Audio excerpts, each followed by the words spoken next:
evening and welcome to this week's episode of Bent Vent. I'm your host for this evening, Vivienne Ward. It is 1998 and it's been a very long time since we first saw the Grim Reaper appear on our televisions.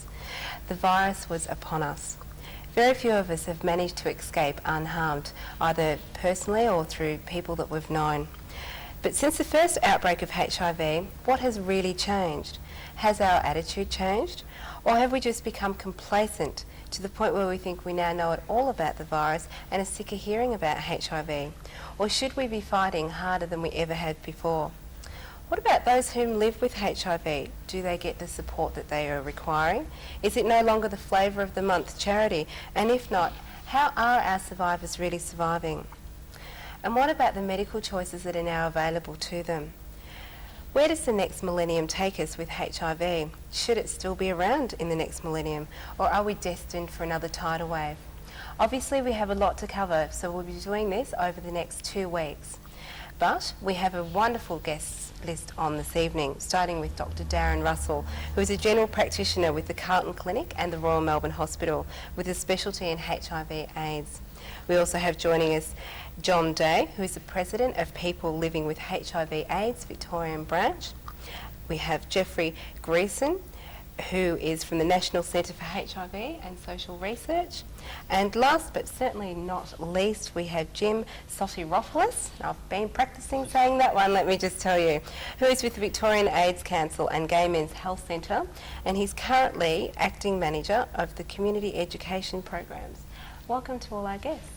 Hello. Now, Jeffrey, perhaps I could start with you this evening. Is the community getting complacent about HIV and the sexual activities of men? Are they becoming more unsafe with their sexual practices with other men as a result? Well, what the research seems to be showing at the moment is, yes, there are more men having unsafe sex, but there are also more men having safe sex. The statistics are a bit confusing, but basically what seems to be happening is that people are having sex more often, but the proportion of people that are actually having unsafe sex isn't really changing. So I don't think there's a complacency there. There's also the issue of who people are having sex with, who they're having unsafe and safe sex with. And there's a lot more negotiation, a lot more thought going into what choices people make. So it's a bit of a gross generalisation to say people are becoming complacent or that there is more unsafe sex. Gay men are still, I think, thinking a lot about HIV and AIDS. It's still very much a part of the culture, but it's no longer a new thing. It's actually within the gay community. It's part of gay culture right from the time people come out. So there's a real change in the culture, in the gay community and in the culture of HIV/AIDS. Okay, Jim, as we were just discussing with Jeff then, men are now getting tested more when they're in relationships and negotiating that relationship side of thing. But doesn't that then mean that they have to have complete honesty and openness with their partners? And is that really happening? Look, I think a way that some men are choosing to have safe sex is not necessarily using condoms, but actually negotiating some sort of agreement. Now again, that does require high levels of trust and honesty and openness, but unfortunately not everyone who enters these agreements is actually able to be very open, honest and trusting when needed. It's quite a long process to actually get into one of these agreements, and it does actually require that people go through a certain number of steps and be tested at least on 2 occasions, clearing the window periods. And I guess what it really means is that it benefits those who are either in or anticipating a long-term relationship with their partner. And I guess it also means that if there is some sort of slip-up or occasion where they do have unprotected sex outside that relationship, that they need to be able to come back and let their partner know and actually go through that whole sort of retesting procedure again. And that can be a tricky thing for some men to actually negotiate. Well, of course, coming out and saying you've been unfaithful when you're supposed to be being faithful has a whole host of other issues associated with it. So I guess that's where it becomes quite difficult with the honesty. Sure, and I mean, when we talk about agreements, there's also, I guess, a perception that you sit down and you write things down. You know, in my experience, that doesn't seem to happen, and through the work that I do at VAC, people are sort of stumbling through it, you know, and making sort of guesses at, you know, what their agreement will be and what it won't be, and what they'll do if maybe they slip up. So I think it's a strategy, again, that works for some but not for everybody. Now, John, coming down to relationships, are you finding that more gay men now, as opposed to 10, 15 years ago, are trying to engage in more permanent, solid relationships so that they can be having safe sex without the use of condoms? I think that's a very difficult question to answer and qualify it in terms of percentages, but I think that the sort of evidence that's come out from the recent research that was done at the Midsummer Carnival indicated quite clearly that a whole range of people were engaging in sex without condoms, but that they were having negotiated unsafe sex. So that is where people were either positive and two positive people were having sex together, or where two people were negative, they were having sex together. So I think that as time's gone on, I think gay men have got a lot cluier and a lot more clever actually about dealing with keeping the infection contained. And I think that's more or less really brought out by the figures. I mean, in Australia, the figures have been really well contained, and when you actually look at what's going on overseas, you don't get that. It's very, very different. I mean, you look at America, you know, they haven't had the partnership model we've had in Australia, and as a result, there's been some serious problems, but we've reaped the benefits of that partnership model. Now also, John, HIV is not even close to being new anymore. Has it lost its edge, and is it in crisis mode still? I think that, you know, there's certainly been a huge shift with HIV and the way that the virus is affecting both the people and affecting the community. I think the sense of urgency isn't there, and it isn't as great as it was. Is that valid, the not having that sense of urgency? I think it's still a bit early, really, to say that, you know, we're over it. I mean, it's really early days, and the kind of stuff that we're doing now in terms of the treatments that are coming through and really having a lot of effect, they're showing a marked impact on people living with the virus. Those treatments are really, really good, but we know that viral resistance to those drugs is going to be a really big problem. And unless there are continuous new drug agents to actually deal with the virus, what we're seeing at the moment is really breathing space only. I'm not trying to awfulise it, because I think that, you know, the hope that's been come out of the new treatments is absolutely wonderful, and it was where there wasn't hope. But it's created a whole lot of new uncertainties around where does our future lie and how long are these treatments actually going to work. But there is more hope than there was, say, back in the early 80s, where the moment you saw you got a result back that was HIV positive, you automatically thought that you had a death sentence. We know now that that's not necessarily the case. You're not going to be dead within 6 months. Yeah, that's right. I mean, the mortality around HIV has changed absolutely dramatically. I mean, it isn't the death sentence that it was, and now we have credible treatment modalities you can use for people that can keep the virus under control. But as I say, at the moment we've got those different treatment regimens to use for people, but we don't know in the long term how long they'll last. The other really important thing about these treatments is at the moment the treatments really require people to take probably about 20 tablets a day as a standard, and so a lot of those tablets actually have quite serious side effects. So in terms of dealing with those side effects and thinking about a kind of long-term strategy of people living with the virus, it's really it's very, very difficult to say to somebody, oh, for the next 30 years you're incidentally going to have to live with chronic nausea, chronic diarrhoea, and those sorts of problems. Well, it's so there's a whole. for everybody too, isn't it? It is. The side effects are greater for some people and less for others. And some people, they are just so great that they actually can't even take the drugs because they're intolerant to them because of those side effects. Now, Darren, there was a survey done during the Midsummer Carnival, and as a result of that, one of the figures that I got was 20% of gay men in Melbourne hadn't been tested for HIV in the past 2 years. Is this appropriate? Well, it depends really who those 20% are. If they're If they're men who have no reason to be tested, then it's not really a problem. There are men who are in monogamous relationships, or men who aren't thinking of themselves as being at risk at all. And if that's the situation, there's really no problem. But if they're men who are at risk and aren't having tests because they're afraid it might get a positive answer, or they've got other fears about the whole testing process, or they don't know where to go, then it's a real problem. But we don't really know who those 20% are at this stage, and I think we need to do a bit more work to try and figure that out. Okay, well, we also need to really talk about the demographics of the HIV virus. Like, is it more prone to be something that you find in different minority groups in Australia? I know that we were talking earlier about overseas, it was, but in Australia, minority groups or rural sectors or certain age groups more likely to transmit the virus than others from the research? Does anybody know, perhaps? I don't know if there's really much on that yet. It's still the people with HIV tend to be congregated in inner city areas. Now, whether that's where people have acquired the infection or whether that's where people have moved because it's easier to obtain treatments, I don't know if that's really been looked at very well.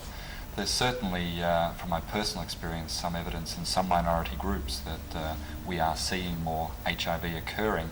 Now, whether that is because there's more HIV actually being transmitted in those groups or whether it's just coming to light now, again, I don't think we can tell yet. I don't know if anyone else has got views on that. Now, just quickly before we go to the break, how do you feel about the view that society, I mean, some members of the society, certainly not the gay community, but certainly the heterosexual community, is it still that a gay man deserves the HIV virus? It's his judgment. Yeah. Jeff, maybe quiet there. Easy one. Well, I mean, I don't think that attitude's completely absent in the gay community is probably an initial point. That homophobia, I mean, because that sort of judgment stems from homophobia, obviously, and we can see homophobia in the gay community as much as in the straight community. I think overall, though, I mean, that would be a pretty minority point of view. I think even people who aren't terribly well informed have a more sophisticated view. I think it's probably changed too as people have had knowledge of HIV. You know, there's been heterosexuals who early on had no idea, but now they know that, you know, someone's son or father or brother or sister has got the virus, and when it personalises it in that way, I think people are more aware of what's going on. Of course. Well, we're wrapping up to a break. We'll be back shortly discussing medication. And welcome back to this week's episode of Bent Vent. I'm Vivienne Ward, your host for this evening. We're talking about HIV/AIDS, and we've been discussing complacency in the form of, you know, how gay men are actually relating to the AIDS virus 15 years on, and also how they're relating to their medication. Perhaps I could start off with you, John. The majority of trials for medication are aimed at gay men. Doesn't this make it difficult for women and straight men, and do they suffer prejudices as a result? Yeah, I mean, that's that question. There's quite a range of issues to deal with that question. One of the issues I think that's really important to look at is the issue of uptake and taking on new treatments. And we know from recent research that significant numbers of people aren't actually taking on treatment, somewhere around about 40%, and that's concerning.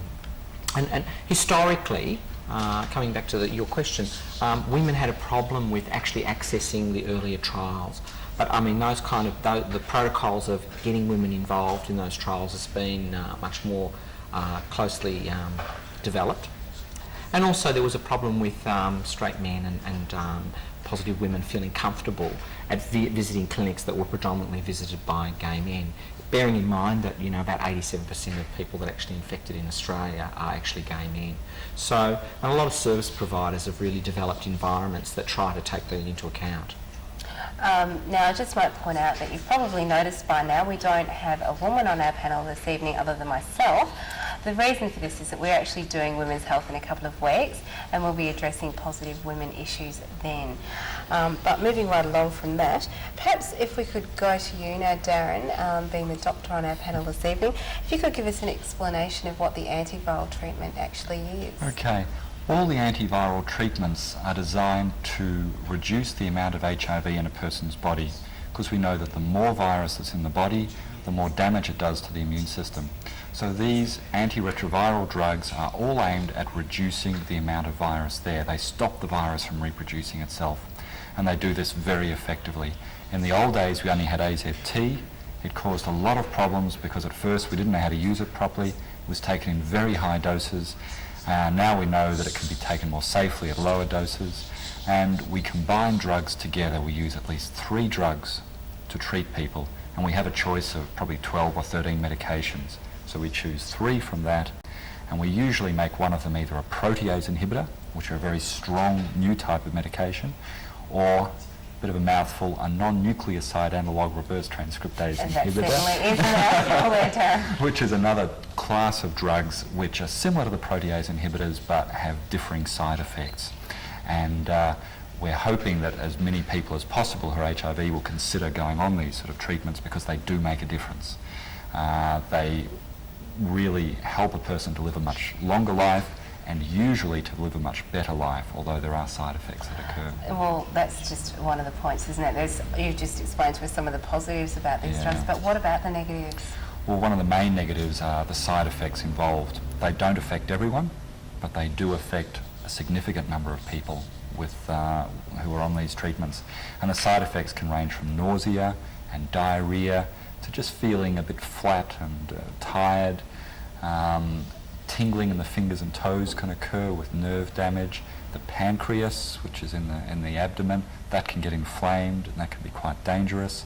Some people get a rash with these tablets, so there's all sorts of potential problems. And what about the amount of tablets that need to be taken? It's, from what I can make out, excuse me, is that if you're HIV positive, you're almost a pill bottle rattling full of so many drugs. Absolutely. I mean, that's right. I mean, it's, the requirements on getting, taking about 20, odd 20, and some people take upwards of 20 tablets a day, is just a logistic kind of a regimen that you have to work out your whole day around. And it's so easy to forget your tablets. If you get engaged in something, you're doing something, if you don't think of your tablets, at 4 o'clock I've got to take my tablets. So the issue around taking your tablets is a really important one. Notwithstanding that actually taking your tablets and taking them accurate and at the right times is also a way of making sure that the drugs continue to be useful, because if you don't take them at the right times, you build viral resistance to the drugs. So, yeah, it's quite a hurdle, and it's quite a chore, and for a lot of people, it takes a hell of a lot to do. But having said that, I think when people first start on the treatments, especially if they're well and healthy when they begin treatments, one of the drug treatments that I use involves only 6 tablets a day. 3 in the morning, 3 at night. It's actually fairly easy. But some of the other medications, yes, you're looking at 10 different tablets, 10 tablets in just one drug. And then you've got a couple of other drugs on top of that, and then more on top of that, and then drugs to treat the side effects, and so... Well, I've talked about the antiviral drugs, but there's also another class of drugs, the prophylaxis. The prophylactic treatments, these are medications to actually prevent diseases from occurring. And when people's T cells, that's their immune system count, when that drops below a certain level, people are offered prophylactic treatments, and they're usually antibiotics to ward off pneumonia or a disease called toxoplasmosis, which can affect the brain, all sorts of other diseases. And these also add to the number of tablets that people are taking. As people's immune systems have improved with the antiviral drugs, some people have been able to go off these prophylactics, or there's not the need for them. But still, if your T cell count is lowish, you have to take them as well. So now, consider there's them. another prophylactic at the moment that we've been hearing about. Jim, perhaps you'd like to explain a little bit about that. I believe that this new prophylactic is more like the morning after pill for the HIV community. More for the general community who isn't HIV positive. It was described as the morning after pill, but that's very simplistic. Its real name is it's known as post-exposure prophylaxis. So as it suggests, it's after the event. If you think that you've been exposed to HIV, that it's a way of trying to prevent prevent infection. Now, again, it is simplistic because it's not just a pill you take the following day or, 48 hours after. It's actually being on a regimen of HIV medicines, for 3 months beyond, with the side effects, with the 20 tablets a day or whatever. And I mean, the reason post-exposure prophylaxis was first sort of developed, I guess, was for healthcare workers. So things for needle stick injuries and whatever. So most of the trials that were done were focusing on, nurses and, people working in the health profession. So there still haven't been too many sort of really reliable trials investigating whether it does work for other communities, like gay men, like sex workers, women who would, suffered some sort of sexual violence. So it's still something that we shouldn't be sort of jumping up and down around and saying, well, this is going to fix everything. Now, I've also been hearing a bit about complementary type of therapies. Do you know much about that, Jeff? It's not really my area. What we've found in some of the social research we've been doing is that people are very interested in having a range of treatments that embrace both traditional medicine, Western medicine, and complementary therapies or alternative therapies, including anything from massage through to herbalism or Reiki and those sort of things. And people are very well informed, and that's sort of one of the characteristics of the HIV positive community, is that they're probably the most informed group of people about their therapy and their choices.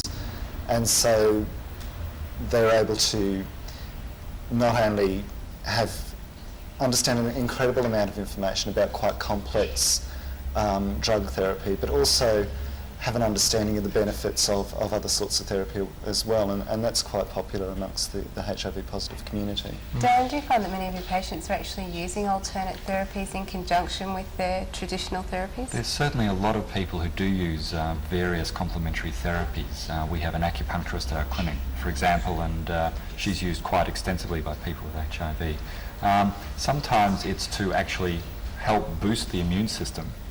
Other times it's to treat HIV-related problems, and yet other times it's to help fight the side effects that our medications have caused.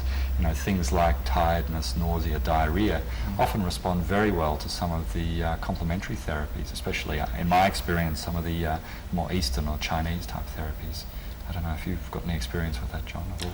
Yeah, and I think that when you think about complementary therapies, it's a kind of whole life kind of approach, and it's not just about popping something like a pill, that sort of magic bullet that's actually going to sort things out. It's about looking at your quality of life and dealing with stress and actually dealing with, where your life's at and where you're going. So it's like things like massage, like relaxation, like quality time out, doing all those things that look after yourself, and simple things that you kind of you take for granted, but things like having a really good diet and making sure you get good vitamin supplements and so forth. So there's a whole range of complementary therapies, and it really it's come to be regarded as, all the things that you do that really can actually improve your quality of living. Now, back to this quality of living, we were saying that a lot of people aren't actually taking up therapies or drug therapies, full stop. Would a lot of that be because they are constantly reminded that they have HIV? I mean, if you're taking 20 tablets a day every 4 hours, wouldn't that have a lot of social issues attached to it? I think it does, and that's one reason why we try and simplify the tablets that people are taking. If we can get them to only take them twice a day, then that's only twice a day they're reminded they've got HIV. And eventually we'll be able to have once a day medication. That's not too far away. So people pop a handful of pills once a day, and then they won't have to bother about it again for the day. But certainly I think that decision to start treatments means looking at the fact that the person has HIV and that they're going to have to accept that. And that can be difficult for some people to do. It's scary, and Yes. really, really scary. Scary because there's this fear that is this the beginning of a serious decline in my health? And taking tablets actually represents that you're acknowledging that you have a health condition that you have to intervene to deal with. And some people are also making very informed choices not to go on to the antiretrovirals, perhaps because they're worried about developing viral resistance to the drugs, and worried that there's a limited amount of these sorts of drugs that are going to be available, and so waiting till some point in the future So yeah, we can't sort of expect that the right decision is to start on antiretrovirals, that people have the right to choose not to take those drugs, and particularly when the consequences include a large and complex dosing regime during the day. And we must remember, people with HIV are in jobs, having social lives and going out. Speaking of the future, we're coming near the end of the program, but I'd really like to finish up for this evening talking about the future with a vaccine. Who's going to talk about that one, Darren? I suppose I can start. There's Bill Clinton, as you probably know, has put, I think, I forget how many billions of dollars into this. This is his goal for the future, to get a vaccine. And it's highly likely that a vaccine will emerge. I think that's going to happen. Question is when. Next year, 5 years, 10 years, we don't know. But there will be one. We shouldn't count on it, though, for the near future. So it's on the horizon and it's not terribly far away, which has got to give us all some hope. Yeah. But also concerned that issues for people that are already infected aren't left behind as well. That's right. If you have a vaccine that can prevent it in most of the population, how can you maintain that it's a priority to provide healthcare? That's all we've actually got time for this evening, but we'll be back next week with Bent Vent. We'll be talking to the same panel and we'll be looking more at the issues relating socially to people living with HIV/AIDS and what the future holds for HIV/AIDS, and we'll discuss medication a little bit more then too. And it was nice to have you joining us, and we'll see you again next week. Bye-bye.